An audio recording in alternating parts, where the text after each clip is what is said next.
This is Mike Smith, the Time and Space Radio Show, and we're talking to Steve Bassett once again, the director of the Paradigm Research Group. Steve, thanks for coming in on this interesting marathon of interviews that we've tried to do. Mm-hmm. You know what the subject of the show was supposed to be, and although you and I didn't go back and forth too much about this, you did make a couple of interesting remarks in a couple of emails, and I'm wondering if you could make any comments here for the show on Robert Bigelow's statements about the Chinese space program. They were interesting, to be sure. They kind of came out of nowhere.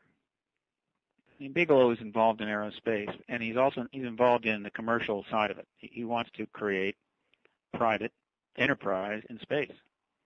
And there are a number of ways that could take place, including a hotel orbiting the moon.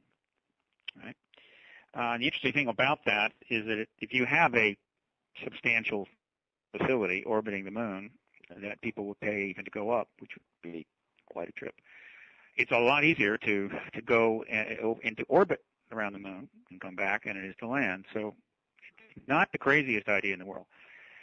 So I assume that since he's involved in a private aspect of this and has substantial aspirations and has put a huge amount of money in trying to be part of that, then he is well researched on other countries' intentions there. And I assume he has learned a lot about what China's intentions are with respect to the moon. And so he feels that he's gotten information that seems to indicate that they're going to make a major move there, which would be interesting.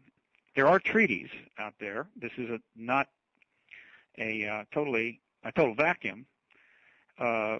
But the fact that we're even considering this now it shows you how far along we've gone. Right. From the beginning of the 20th century to 110 years later, we're talking about competing for, ownership, territory, or anything else with respect to a body outside of the Earth, namely the moon, and also it's also important to note that the Chinese have made a number of announcements that they have substantial plans: Moon, Mars, the whole 9 yards. Right. At the same time, the United States apparently, unless we have a secret space program, which I think we do, dismantling ours, and to the point where, and irony is wonderful, that essentially 55 years after Sputnik, we are using the Russians to get us up to the space station, which is not a bad thing one way or the other, but there are a huge amount of ironies here.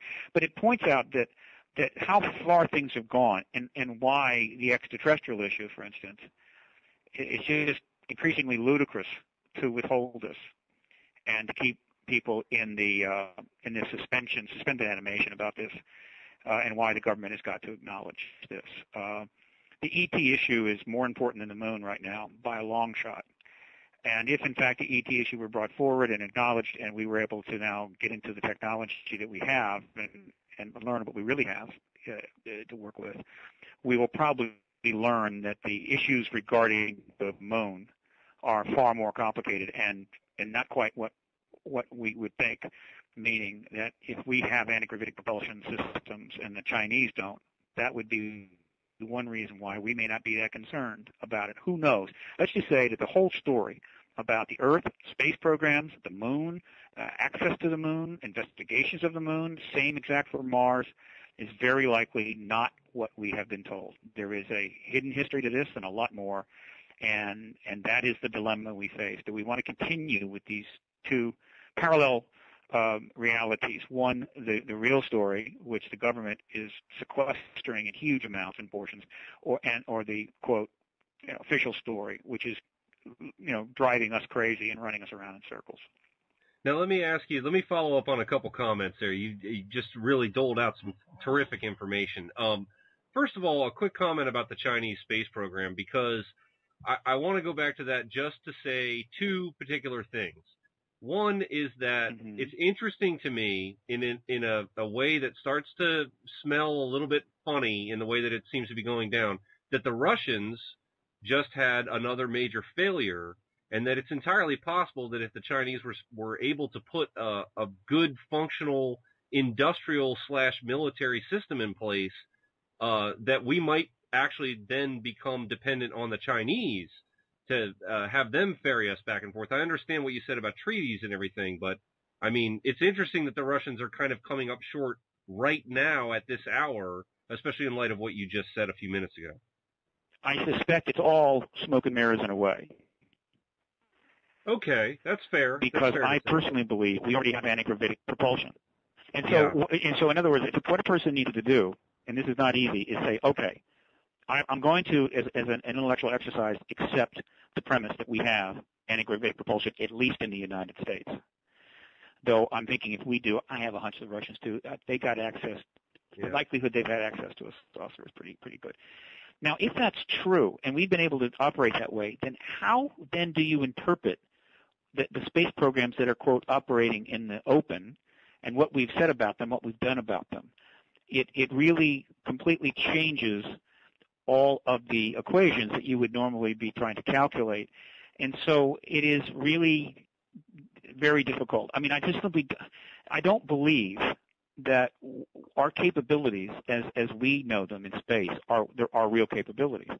And I suspect that that's true for the Russians as well, but I don't know about the Chinese. But I do know this, and this is easy to establish, that virtually coinciding with a series of announcements from China about their intentions with space, which are quite bold. And keep in mind, they're not broke like we are. They're able to generate at times 15% growth rate, and they're not broke, and we are. And so when the Chinese say they have aggressive intentions in space, that's no trivial matter. At the same time they're doing that, for the last 4 years, they have been allowing report after report about UFO and unidentified phenomena taking place in China out into the public domain. That was the second point I was going to go to. Right. I'm sorry. That was the second point. These are happening at the same time. Right. Right. So and what do you make of those reports? Well, we know that the Chinese government does not discourage UFO research at all. We know that they do it officially, and that there's huge interest in the subject. It's a big country with 1 billion people, more than 1 billion people. I'm sure they've had huge numbers of sightings. I firmly believe the Chinese are fully aware of the ET presence. So, okay, they're aware of the ET presence. Do they have a crashed vehicle? Have they been able to do any reverse engineering? Don't know, right? And if they don't, and we do, that creates a very interesting geopolitical issue, doesn't it? The Chinese are worried that, of course, we'll use our alien-derived technology and perhaps our anti-gravitic propulsion to get edges on them or keep them out of this or keep them out of that, and they may be paranoid about that. I don't know. But by putting pressure on us, they may be trying to lobby us, or not lobby us, but squeeze us to share that technology. I mean, again, I'm just suggesting that we're very likely to find out that there is a whole hidden arena here, a whole hidden debate, a whole hidden interchange and communication going on between the three majors, which is the U.S., Russia, and China, regarding space and regarding propulsion. And most of what we're not that some of the traditional technologies are not doing things. I mean, we put satellites up with rockets because we can, and there's plenty going on in space, but that doesn't mean that there isn't a more advanced technology behind that we cannot openly use, because to do so would end the truth embargo on the ET presence. Right. And so, as I've said countless times, I believe the truth embargo behind it is a whole other world there. Now let me just go ahead and get to the second major section of your original answer in this brief interview here, because this is, I can't help but bring this up. Just go ahead and please, if you would, comment on the White House response to the disclosure petition, because I really don't even